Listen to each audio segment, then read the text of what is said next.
նույնիսկ եթե ընդհանուր ենք գիրքը չի կարդացել, ես խոր կտամ 3 բան։ Առաջինը, իրոք հասկանալ, թե ինչպես ես դու ուզում դիրքավորես քեզ, որպես մասնագետ, որպես գործարար, որպես մենեջեր, որևէ մի ոլորտի խնդիր լուծող մեկ։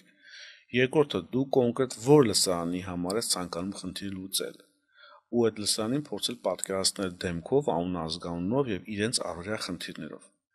Երբ որ սա արեցիր, խնդիրները պատկերացրեցիր, հիշել պատմություններ, քեզեր քո մասնագիտական անցած ճանապարհից, գրականությունից, ոդքասթերից, գրքերից,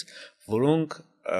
ըստ քեզ կարող են լուծել այդ խնդիրները կամ կրթել քո լսարանին, ու դա վերածել բովանդակության։ Ու սահմանել, որ ինչ-որ մի պարբերականություն ենթադրենք շաբաթական թեկուզ 1 անգամ ու անել գրառում։ Եվ հետևականության արդյունքում ես վստահեցնում եմ, առանց շատ բան նույնիսկ իմանալու,